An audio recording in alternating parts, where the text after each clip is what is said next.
Nangis Tereli. Baik, Assalamualaikum warahmatullahi wabarakatuh.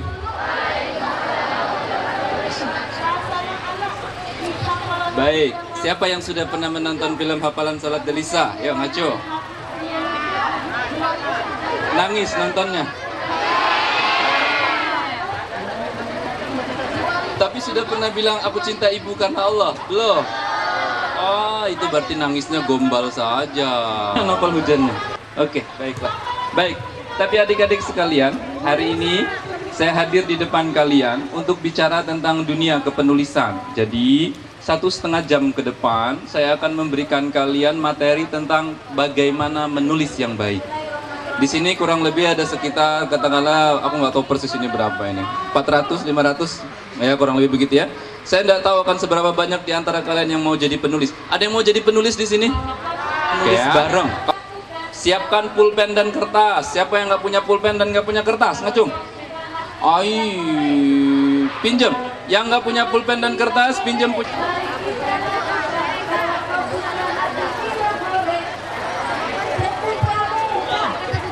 Sudah? Udah? Masa lama sekali menyiapkan kertas dan pulpennya? Kertasnya boleh, yang orat-orat boleh. Yuk, baik.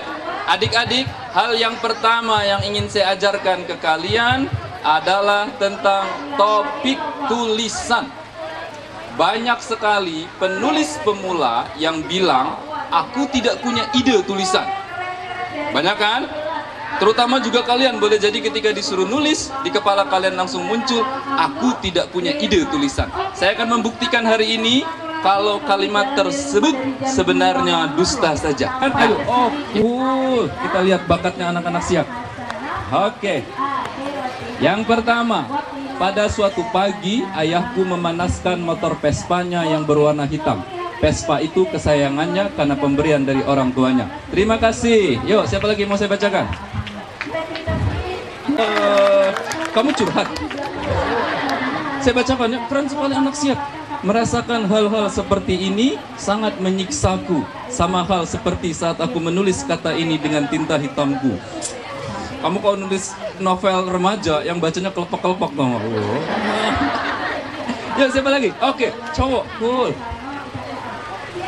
Oh, tenang aja, saya bisa membaca tulisan sejelek apapun. Seorang, ini kamu nulisnya sebuah orang. Orang itu nggak pakai sebuah ya, jadi nyebutnya seorang memakai baju hitam berjalan di jalan aspal hitam ketika langit malam sedang hitam. Ditabrak oleh mobil hitam. Orang tersebut pingsan menjadi hitam, membuat pandangannya gelap hitam. Terima kasih. Ya, kasih tepuk tangan. Yang di belakang. Ayo. Yang di belakang, nak. Ayo. Nah. Ibu, ya ini acara anak-anak remaja. Ibu nggak masuk. Ayo. Oke, sini, nak. Wih, cool. Kita kayak saudara gitu ya. Saya Andrew Rudianto dan saya mempunyai teman yang kulitnya hitam, namanya Budi. Saya dan Budi berteman selama 5 minggu. Terima kasih. Kamu baru teman 5 minggu aja udah ngomongin kulitnya hitam ya, apalagi kalau udah 5 tahun. Oke. Ya. Dek. Waktu kita tidak banyak, jadi saya segera simpulkan. Adik-adik sekalian, perhatikan ke depan. Dek. 300 anak disuruh menulis warna hitam 1 paragraf saja. Bagaimana kita tahu tulisan yang satu lebih baik dibandingkan dengan tulisan teman-temannya yang lain? Nah, jawabannya simpel. Tulisan yang baik selalu memiliki sudut pandang yang berbeda. Apa itu sudut pandang yang berbeda, nak? Perhatikan. Sudut pandang yang berbeda itu adalah ketika kita disuruh menulis warna hitam, kalau di kepala kita hanya muncul hitam adalah warna, hitam adalah gelap, hitam adalah duka cita, hitam adalah suram dan seterusnya, itu artinya semua orang memang otomatis memikirkan hal tersebut. Tapi kalau di kepala kita muncul sesuatu yang sangat berbeda, contohnya dia tadi, kita bisa membuat sebuah tulisan yang sangat menarik, even kalaupun tulisan tersebut sangat sederhana. Nah, catat baik-baik. Peraturan pertama kalau kalian pengen menulis, 1. Topik tulisan bisa apa saja, Yuk, saya diktekan. 1. Topik tulisan bisa apa saja, koma. Tapi penulis yang baik selalu menemukan sudut pandang yang spesial.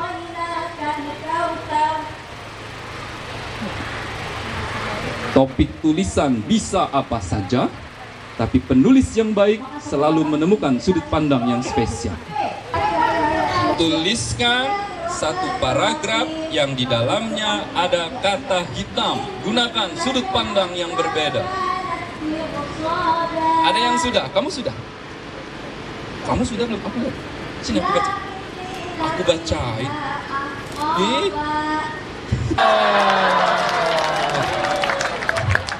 Kamu galau sekali hidupnya. Boleh, terima kasih. Ada lagi yang lain? Baik, sini deh. Kirim ke temanmu di samping. Aduh. Hitamnya dunia meleburkan asa, bisa mengubah jalan sempurna menjadi jalan berlubang. Oh, baiklah. Hitamnya dunia meleburkan asa, bisa mengubah jalan sempurna menjadi jalan berlubang. Terima kasih. Yuk, Bapak makan. Siapa lagi? Berikutnya. Ayo, sini. Nak, jangan malu-malu, nak. Langit gelap gulita saat saya memainkan gitar sambil mengopi di malam hari. Baiklah, terima kasih. Yuk, ada yang menulis sesuatu dengan sudut pandang yang berbeda, yang kamu yakin sekali itu akan menarik. Teruntuk wanita yang bersyar'i bahwa hitam adalah warna kesukaan Rasulullah untuk para wanita. Oh, baiklah. Kamu berbakat jadi mama dede ini nanti malam. Yuk, satu lagi, depan. Ini yang pakai jaket dari mana kalian ini? Oh, kalian bukan anak SMA lagi. Oh. Yang mana ini? Banyak yang dicoret-coret ini. Oh, yang di atas. Hanya satu titik hitam di atas kertas putih akan merubah seluruh lembaran kertas. Hal itu yang mungkin akan aku lakukan. Oh, terima kasih. Dek, saya kasih kalian beberapa contoh penulis yang bisa menemukan sudut pandang yang spesial. Satu tulisan ditulis kakak kalian di STT Telkom Bandung. Saat teman-temannya menulis hitam adalah warna, hitam adalah gelap, dia menulis seperti ini. Hitam selalu datang terlambat, kemana-mana datang terlambat, ke pasar terlambat, ke sekolah terlambat, ke masjid terlambat. Maka pada suatu hari teman-temannya bosan sekali dengan keterlambatan hitam, maka pada hari itu Magic Hinyu Biru pergi tanpa warna hitam. Sejak hari itulah pelangi tidak punya warna hitam. Dek, waktu anak itu menyerahkan kertasnya, bahkan saya termangu membacanya. Nah, memikirkan asal muasal sejarah pelangi itu tidak punya warna hitam. Itu bohong sebenarnya, karangan-karangan dia saja. Tapi poinnya adalah, saat teman-temannya memikirkan hitam adalah warna gelap, duka cita dan seterusnya, dia datang dengan sudut pandang yang sangat berbeda. Dengan rendah diri aku memandang ke langit, dan ketika aku memandang ke langit, mulut langit kembali membuka dan memberi harapan baru untukku. Baik, terima kasih. Sini. Luluh lantak raga ini rasanya, seakan tak percaya mulut indahmu itu terucap kata yang menusuk hatiku.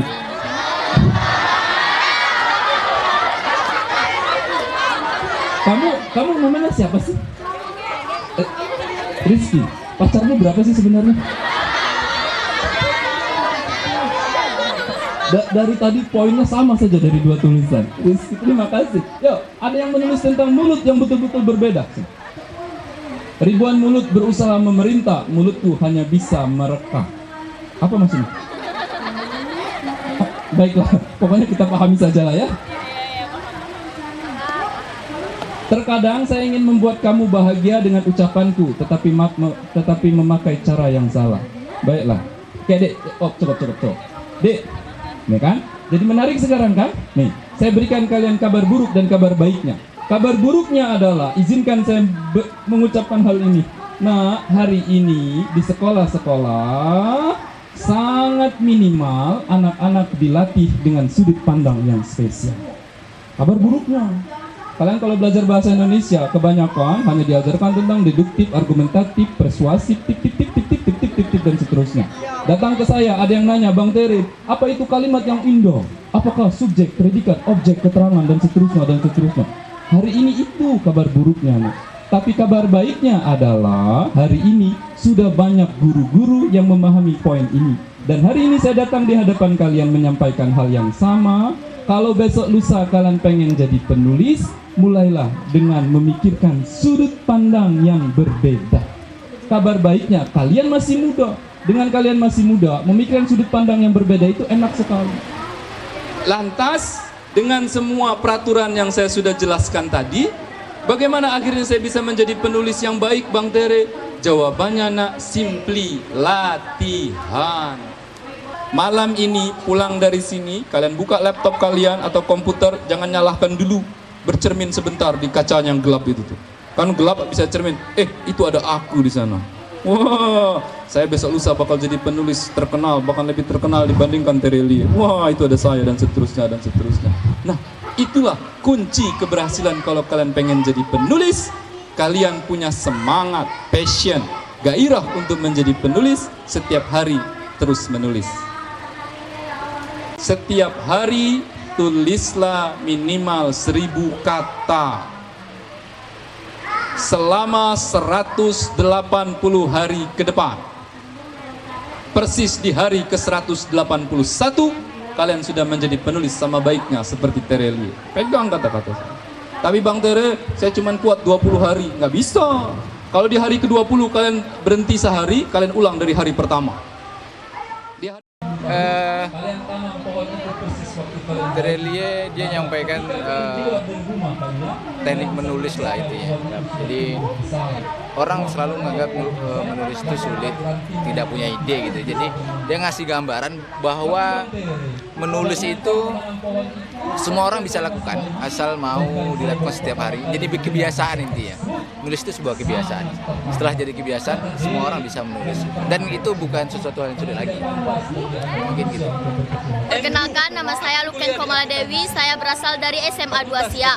Kesan dan pesan saya tentang terakhir saya ngajar 2007.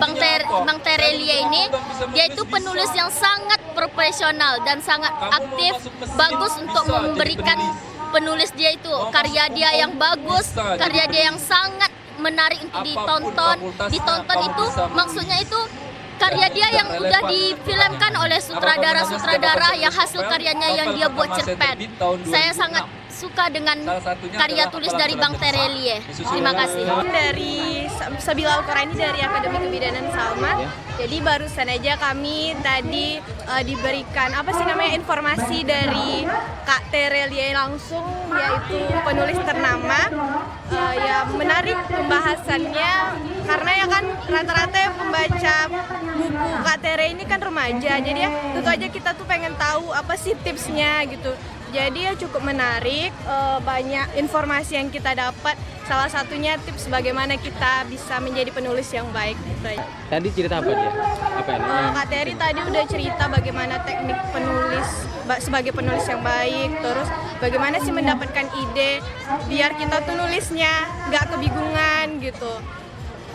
Buku yang karya dia yang paling disuka apa? Itu tadi ya hafalan Saleh Deli saya yang paling terkenal yang udah difilmkan tadi, memang paling disuka sama Hujan. Kamu pribadi ada nggak tertarik menjadi penulis? Kalau pribadi sendiri sih ada, cuman ya kalau untuk mendalami sih belum gitu. Tapi kalau misalnya tadi Kak Tere udah kasih tips kalau misalnya mau jadi penulis tuh ada tipsnya, jadi 180 hari itu kita harus nulis, mungkin bisa dicoba PR-nya, mana tahu bisa jadi penulis kayak Kak Tere. Terima kasih ya. Iya. Di sini ada 3 materi yang Bang Tere sampaikan kepada peserta. Yang pertama, untuk menjadi seorang penulis itu kita harus pandai mencari sisi-sisi yang berbeda dari penulis-penulis biasanya. Nah, yang kedua adalah seorang penulis itu harus mempunyai amunisi. Dimaksud dengan amunisi adalah kita mempunyai perjalanan hidup, gemar membaca, dan juga berkenalan dengan orang-orang bijak. Itu adalah sebuah amunisi yang diperlukan untuk menjadi seorang penulis. Selanjutnya yang ketiga adalah untuk menjadi seorang penulis, Terelie juga tadi menjelaskan kepada peserta kita bisa mengerjakannya dengan mudah, sekaligus mengawalinya tidak perlu, untuk mengawali sebuah paragraf tidak perlu pusing-pusing karena semua apapun kalimat bisa menjadikan sebuah kalimat pertama. Selanjutnya tadi juga Terelie mengajarkan gaya bahasa itu adalah kebiasaan dan juga menyelesaikan lebih gampang lagi. Nah, untuk menjadi sebuah kata, banyak penulis yang memang sulit untuk menamatkan sebuah cerita tersebut. Nah, Terelie juga tadi menjelaskan untuk memberikan kesimpulan dalam sebuah novel atau cerita itu bisa menggunakan dengan kata apa saja.